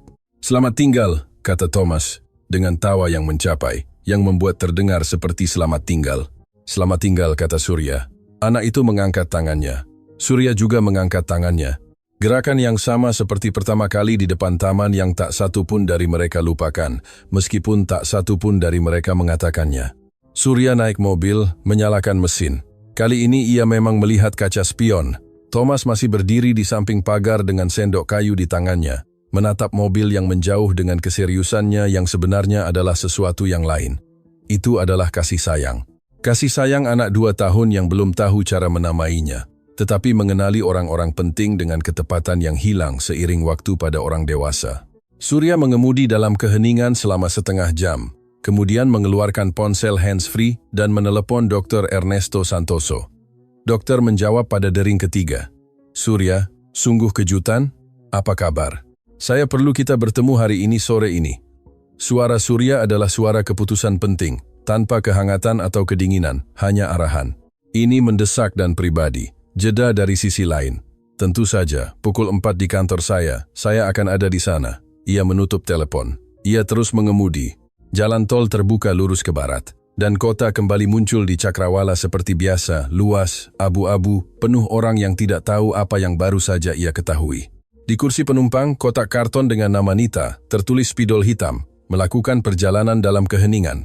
Surya meletakkan tangan di atasnya, seperti orang yang menegaskan sesuatu yang tidak perlu diucapkan dengan keras, dan terus mengemudi menuju kota, di mana masih ada hal-hal yang harus diselesaikan, di mana Ibu Ratna menunggu tanpa tahu bahwa tanah di bawah kakinya telah berubah total pagi itu, di mana Dr. Santoso harus menatap mata pria yang istrinya ia bantu jaga rahasianya selama 3 tahun, di mana di sebuah villa besar dan sunyi di Jakarta Selatan, Sebuah ruang kerja dengan jendela ke gang pelayanan akan segera menjadi tempat yang sangat berbeda dari yang pernah ada.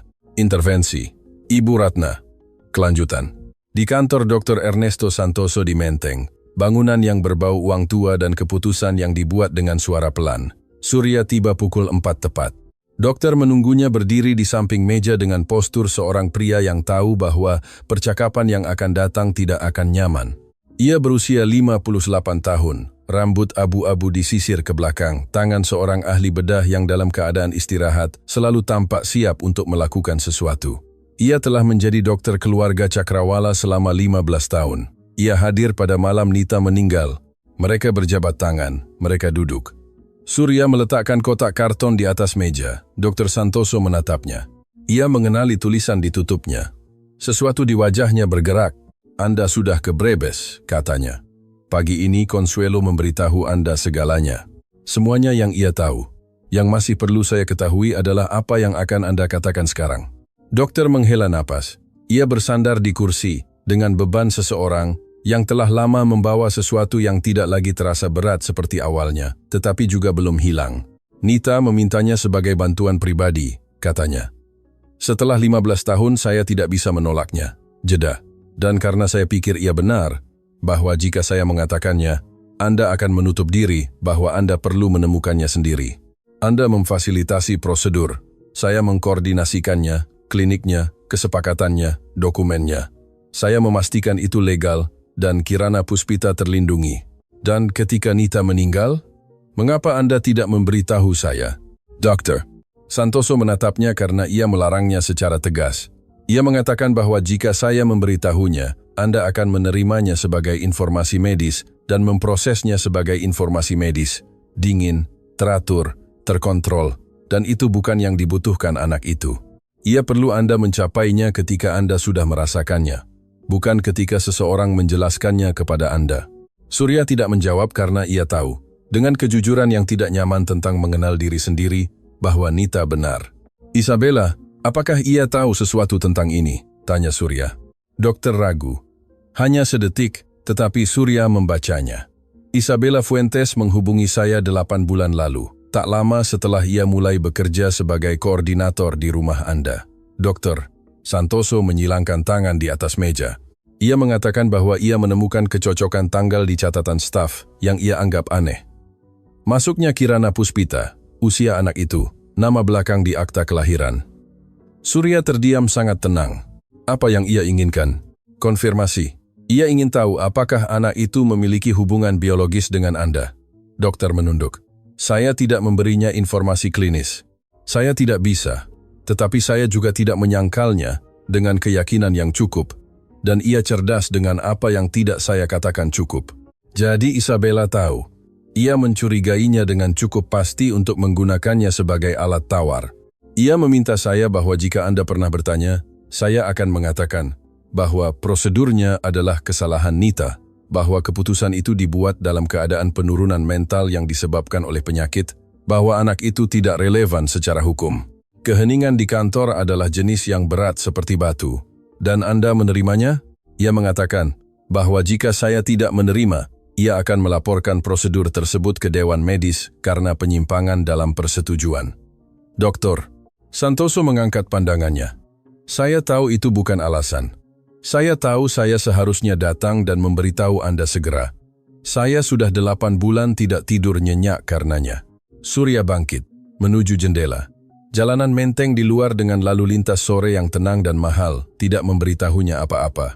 Apakah Anda mendokumentasikan kontak dengan Isabella itu? Saya menyimpan pesan-pesannya untuk berjaga-jaga. Dokter membuka laci meja dan mengeluarkan ponselnya, membukanya, dan meletakkannya di depan Surya. Semuanya ada di sini. Surya membaca pesan-pesan itu.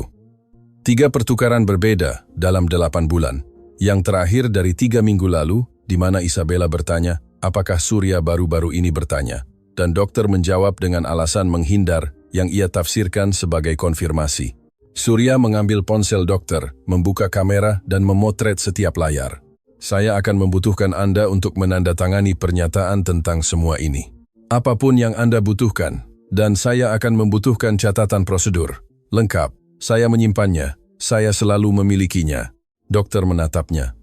Surya, saya tahu saya tidak berhak meminta apapun kepada Anda, tetapi Nita ingin Anda tahu bahwa ia melakukannya karena cinta, bukan karena alasan lain. Saya tahu, kata Surya, dan ia mengatakannya dengan serius. Saya mendengarnya dalam suaranya pagi ini. Ia keluar dari kantor dengan kotak di bawah lengannya dan ponsel dengan foto-foto bukti. Di luar, di mobil, ia menelepon pengacaranya.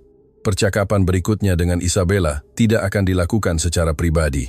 Malam itu Isabella tiba di villa melewati pukul 9 malam. Ia menemukan Surya di ruang utama. Berdiri, dengan tangan di saku. Tidak ada musik, tidak ada lampu tidak langsung yang biasanya ia nyalakan ketika ia tiba. Hanya lampu utama. Dan Surya berdiri di tengahnya. Apa yang terjadi? Tanya Isabella. Instingnya bagus. Ia segera tahu bahwa sesuatu telah berubah. Saya berada di Brebes pagi ini, kata Surya. Jeda sangat singkat. Dan di kantor Dr. Santoso sore ini.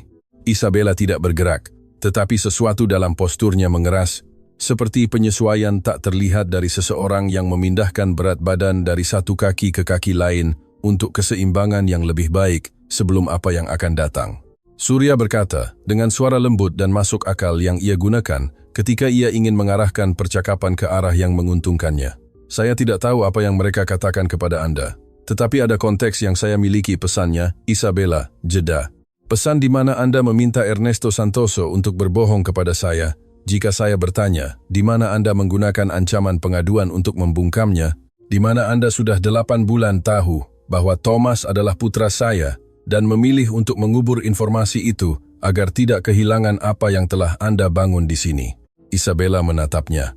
Dan dalam tatapan itu, untuk pertama kalinya sejak Surya mengenalnya, tidak ada perhitungan. Ada sesuatu yang lebih telanjang, pengakuan bahwa permainan itu kalah. Saya melakukannya untuk melindungi Anda, katanya. Dan ia mengatakannya dengan keyakinan yang mungkin di tingkat tertentu itu nyata.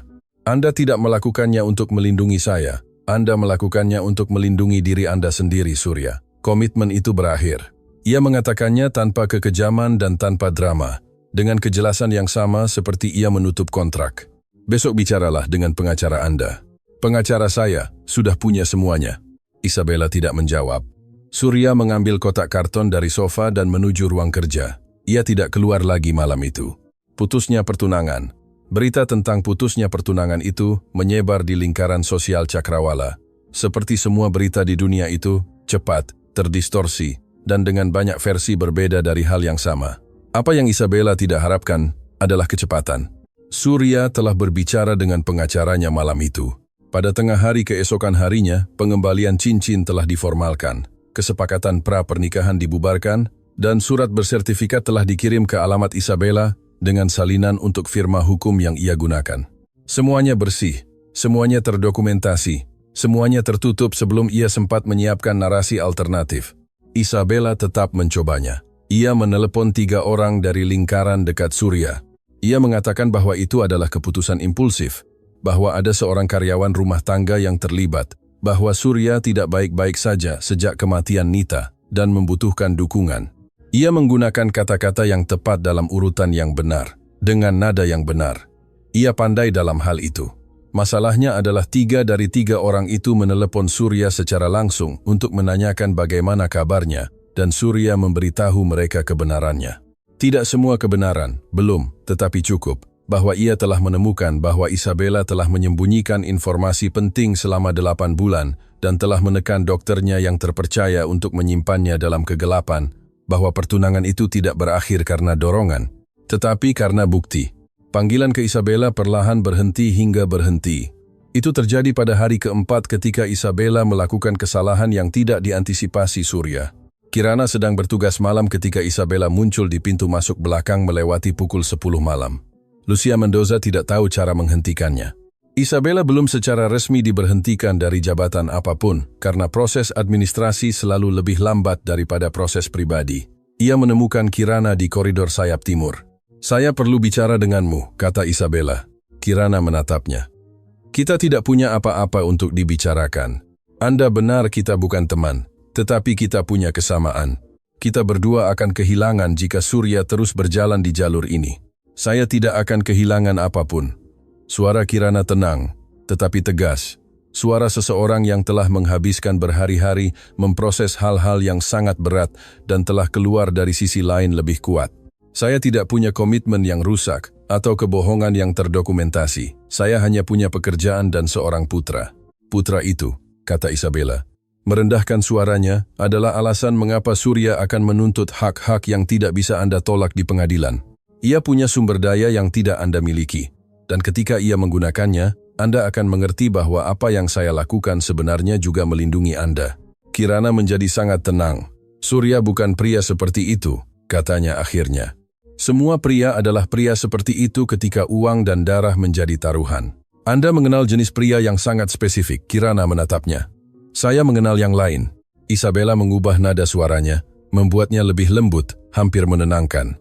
Saya hanya meminta Anda untuk berpikir, untuk tidak membiarkan mereka meyakinkan Anda tentang sesuatu tanpa memahami semua konsekuensinya. Nona Fuentes, Kirana melangkah ke arahnya, tidak mengancam, tetapi langsung. Percakapan ini sudah berakhir. Isabella menatapnya sejenak, lalu berbalik dan pergi. Kirana menunggu untuk mendengar langkah kakinya menjauh. Kemudian ia mengeluarkan ponselnya dan menulis kepada Surya. Isabella ada di sini. Ia bicara dengan saya. Saya rasa Anda perlu tahu. Jawabannya datang dalam waktu kurang dari 2 menit. Apakah kamu baik-baik saja? Kirana menatap pertanyaan itu di layar. 2 kata sederhana yang dalam mulut bosnya 3 bulan lalu akan menjadi formalitas yang sekarang menjadi sesuatu yang lain. Ia menjawab, ya. Kemudian ia menyimpan ponselnya dan melanjutkan gilirannya. Surya tiba di villa pukul 11 bersama pengacaranya di telepon. Kunjungan Isabella ke area pelayanan tanpa izin adalah persis apa yang ia butuhkan untuk melengkapi berkas. Pengacaranya mengonfirmasinya dalam 3 menit. Malam itu Surya duduk sendirian di ruang kerja dengan kotak nita terbuka di depannya. Ia mengeluarkan surat 2 halaman itu, membacanya sekali lagi perlahan, seperti orang yang mengulang instruksi untuk sesuatu yang akan ia bangun. Di bagian akhir surat, Nita menulis sesuatu yang ia baca pagi itu tanpa bisa sepenuhnya menyerapnya. Sekarang ia menyerapnya. Saya tidak meminta Anda untuk mencintainya. Saya meminta Anda untuk melihatnya, untuk melihat orang yang memilih, untuk memikul apa yang tidak bisa saya pikul, yang membesarkannya tanpa mengetahui siapa Anda, yang mencintainya tanpa ada yang menjelaskan mengapa ia harus mencintainya. Orang seperti itu tidak ditemukan 2 kali, Surya. Saya tahu itu karena saya menemukannya ketika saya paling membutuhkannya. Surya melipat surat itu, melihat jendela ruang kerja yang menghadap ke gang pelayanan, jendela yang sama dari mana ia melihat Kirana menjauh berkali-kali pada tengah malam dengan tas punggungnya menempel di dada. Ia berdiri di sana sejenak lama, lalu menutup kotak, mematikan lampu ruang kerja, dan pergi ke dapur untuk menghangatkan kopi. Sudah hampir tengah malam. Entah kapan antara sekarang dan pukul 00.15, Kirana akan melewati koridor menuju pintu keluar. Dan kali ini, untuk pertama kalinya sejak semuanya dimulai, Surya tidak akan berpura-pura bahwa ia tidak mendengarkan. Ayah dan anak. Kirana melewati dapur pukul 00.10. Ia berhenti di ambang pintu saat melihat Surya berdiri di dekat kompor dengan 2 cangkir kopi di atas meja. Ia tidak mengatakan apa-apa. Ia juga tidak. Ia hanya menunjuk salah satu cangkir dengan gerakan kecil. Kirana meletakkan tas punggungnya di lantai dan mendekat. Mereka berdua berdiri di dekat meja dengan kopi panas di tangan dan keheningan villa pada tengah malam di sekitar mereka. Itu adalah keheningan yang berbeda dari malam-malam sebelumnya. Sebelumnya, itu adalah keheningan antara bos dan karyawan. Sekarang itu adalah jenis keheningan yang lain, dari 2 orang yang tahu terlalu banyak tentang satu sama lain untuk terus berpura-pura tidak. Terima kasih sudah memberitahu saya tentang Isabella, kata Surya. Itu benar. Apakah ia mengatakan sesuatu yang mengkhawatirkan Anda? Kirana berpikir sejenak. Ia mengatakan bahwa Anda akan menuntut Thomas, bahwa Anda punya sumber daya yang tidak saya miliki, dan di pengadilan itu penting. Surya menatapnya. Saya tidak akan melakukan itu. Saya tahu. Kamu tahu, atau kamu berharap. Kirana mempertimbangkannya dengan jujur. Kedua hal itu, kurasa. Surya mengangguk, menyeruput kopi. Yang saya inginkan, katanya, memilih kata-katanya dengan kehati-hatian yang sama seperti ia memilihnya dalam negosiasi penting, adalah mengenalnya, hadir, tanpa mengambil apapun dari Anda, atau meminta Anda mengubah apapun dari apa yang sudah Anda bangun bersamanya. Ia berhenti. Anda adalah ibunya. Itu tidak bisa diperdebatkan. Tidak ada yang ingin memperdebatkannya juga. Kirana mendengarkan itu dalam keheningan. Dan Anda akan menjadi apa baginya? Tanyanya. Saya belum tahu. Itu yang harus kita temukan perlahan bertiga. Ia menatapnya tanpa tergesa-gesa. Kirana menunduk ke cangkirnya. Ia memikirkan Consuelo, rumah batu bata, rekaman seorang wanita yang belum pernah ia temui. Tetapi suaranya telah terpatri di suatu tempat yang bukan persis ingatan, tetapi sesuatu yang lebih dekat ke dada. Nita, katanya. Sesuatu di rekaman itu, kata Kirana tanpa mengangkat pandangan. Ia mengatakan bahwa Thomas akan memiliki mata ayahnya dan kekeras-kepalaan ibunya, bahwa dengan itu saja ia akan bisa mengatasi segalanya. Surya tidak segera menjawab. Ia benar, katanya, akhirnya. Dan dalam suaranya ada sesuatu yang bukan suaranya yang biasa. Itu lebih kecil, lebih nyata. Kirana mengangkat pandangannya dan menatapnya. Dan dalam tatapan itu tidak ada lagi jarak karyawan ke bos atau kecurigaan dari bulan-bulan pertama. Ada sesuatu yang lebih jujur dan lebih sulit untuk dinamai. Pengakuan dua orang yang telah mencapai tempat yang sama melalui jalan yang sama sekali berbeda dan belum tahu apa yang harus dilakukan dengan itu. Saya akan pergi ke Brebes akhir pekan ini, kata Surya. Bertemu Consuelo. Dan jika Anda dan Thomas ada di sana, saya ingin menyapanya. Ia akan ada di sana. Baiklah. Kirana mengambil tas punggungnya dari lantai, lalu berhenti. Bolehkah saya bertanya sesuatu? Ya. Ketika Anda melihatnya pertama kali di taman, ketika Thomas mengatakan tentang burung itu, apakah Anda sudah tahu? Surya berpikir, tidak, tetapi saya merasakan sesuatu yang tidak bisa saya namai. Jeda. Saya pikir ia memang tahu. Kirana tersenyum. Itu adalah senyum pertama yang pernah dilihat Surya, sama seperti yang ia lihat di Taman Brebes ketika Thomas menunjuk Bougainville, senyum yang tidak ada hubungannya dengan pekerjaan atau ketakutan. Anak-anak tahu banyak hal, katanya, dan pergi menuju pintu keluar belakang. Surya mendengar pintu tertutup. Ia tetap sendirian di dapur dengan dua cangkir kosong di atas meja dan sesuatu di dadanya yang bukan beban mati dari 2 tahun terakhir, tetapi sesuatu yang sama sekali berbeda, sesuatu yang membutuhkan waktu sejenak untuk dikenali. Itu adalah harapan sederhana tanpa jaminan, seukuran sendok kayu di tangan anak 2 tahun. Sabtu, Surya tiba di Brebes pukul 11 pagi.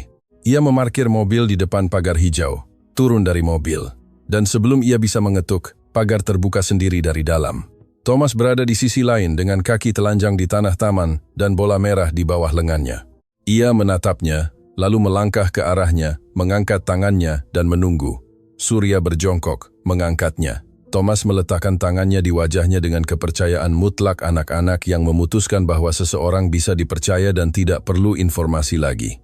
Ia menatapnya dari dekat, dengan mata menyipit dari seseorang yang memeriksa sesuatu yang penting. Pak, katanya dengan tawa yang mencapai. Halo, kata Surya, dengan suara yang keluar lebih rendah dari yang ia harapkan. Burung, kata Thomas. Ia menunjuk tembok. Di tepi tembok ada seekor burung gereja yang mengamati mereka dengan ketidakpedulian agung dari burung-burung kecil. Ya, kata Surya. Burung. Thomas mengangguk dengan serius, puas, karena akhirnya seseorang mengonfirmasi apa yang ia katakan sejak lama. Dan Surya Cakrawala berdiri di taman sebuah rumah batu bata di Brebes, dengan putranya yang berusia 2 tahun di lengannya menunjuk seekor burung di tembok, merasa bahwa sesuatu yang telah rusak selama 2 tahun, akhirnya menemukan tempatnya. Tidak mendadak, tidak dengan gembar-gembor, hanya perlahan, seperti hal-hal yang bertahan, keluarga yang selalu ada di sana. Consuelo meninggal pada Selasa Oktober, 3 bulan setelah pagi itu di dapur Brebes. Ia meninggal di ranjangnya, di rumahnya, dengan Bougainville ungu di luar jendela, dan tangan Kirana di antara tangannya. Surya tiba 20 menit setelah itu terjadi. Ia berdiri di ambang pintu kamar sejenak, melihat Kirana duduk di samping ranjang dengan kepala tertunduk dan bahu tenang dari seseorang yang sudah selesai menangis dan sekarang hanya hadir. Ia tidak masuk segera, ia menunggu. Ketika Kirana mengangkat pandangannya dan melihatnya, ia tidak mengatakan apa-apa, hanya sedikit membuka tangan yang ia pegang bebas. Surya melintasi kamar dan mengambilnya. Ia duduk di sampingnya. Mereka duduk seperti itu sejenak lama, berdua dalam keheningan, dengan Consuelo di antara mereka. Dan cahaya Oktober masuk melalui jendela kecil. Thomas tertidur di kamar sebelah. Gerardo, adik Kirana, tiba setengah jam kemudian dan berdiri di ambang pintu dengan mata merah, tidak tahu harus berkata apa. Surya bangkit, meletakkan tangan di bahunya dan membiarkannya masuk. Sore itu, Ketika tetangga mulai berdatangan dengan makanan dan bunga, dan keheningan khas desa ketika seseorang meninggal, Surya keluar ke taman, duduk di bangku batu di samping bougainville, mengeluarkan dari sakunya buku catatan biru sampul keras yang Consuelo simpan untuknya dan yang telah ia baca sepenuhnya minggu sebelumnya. Itu adalah harian yang ditulis Nita selama 3 bulan terakhir hidupnya. Ia membukanya di halaman terakhir. Tanggalnya adalah 5 hari sebelum kematiannya. Tulisannya tidak lagi sama seperti surat-suratnya. Itu lebih kecil, lebih tidak teratur, tetapi masih tak salah lagi miliknya. Saya tidak tahu apakah saya melakukan hal yang benar. Saya tidak tahu apakah orang lain di tempat saya akan melakukan hal yang berbeda. Saya hanya tahu bahwa saya mencintainya, dan saya ingin ia memiliki apa yang tidak bisa saya berikan padanya. Dan saya tahu Kirana baik. Saya melihatnya di matanya satu-satunya kali saya bertemu dengannya ketika ia datang untuk menandatangani dokumen. Ia takut dan tetap saja ia berani. Itu adalah hal terpenting yang bisa dimiliki seseorang. Surya menutup buku catatan itu. Bougainville ungu bergerak perlahan tertiup angin Oktober. Di kamar sebelah, Thomas terbangun dan mulai memanggil ibunya dengan suara yang baru bangun, masih setengah tertidur. Surya masuk. Kirana bersama kakaknya di ruang tamu. Surya pergi ke kamar Thomas sendirian. Anak itu melihatnya masuk dan duduk di ranjang dengan rambut acak-acakan dan mata bengkak karena tidur. "Pak," katanya. "Halo." Surya duduk di tepi ranjang. "Bagaimana tidurmu?" Thomas mempertimbangkan pertanyaan itu dengan serius. "Baik," katanya, dan kemudian menunjuk jendela. "Nenek." Surya menatapnya. Mata gelap anak itu tenang dan langsung dan mengharapkan jawaban yang nyata, bukan alasan menghindar. "Nenekmu pergi," kata Surya dengan kesederhanaan yang sama. "Ia tidak akan ada di sini lagi, tetapi ia sangat menyayangimu." Thomas memproses itu, menatap jendela, lalu menatap Surya.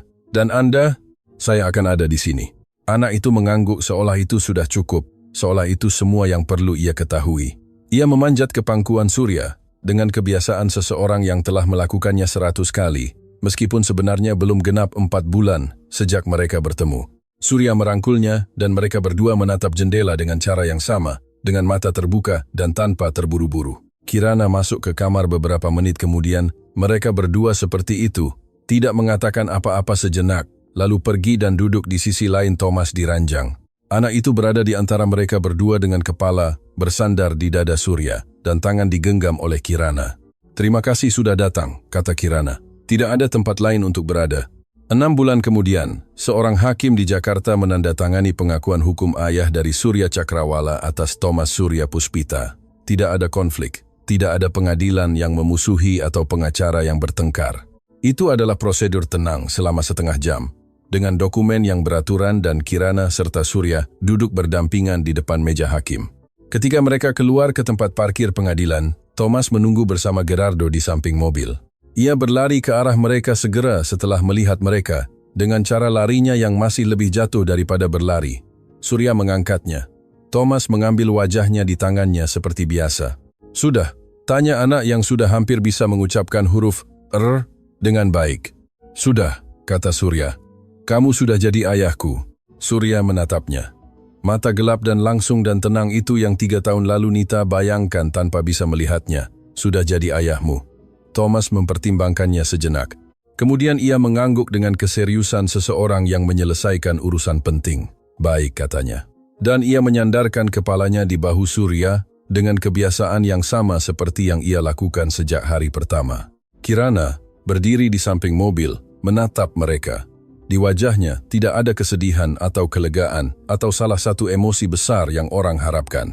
Ada sesuatu yang lebih sederhana dan lebih sulit untuk dinamai, ekspresi seseorang yang telah mencapai tempat yang tidak ia tahu, ia cari dan mengenali saat tiba bahwa ia selalu menjadi miliknya. Surya menatapnya dari atas kepala Thomas. Ia menatapnya. Itu sudah cukup.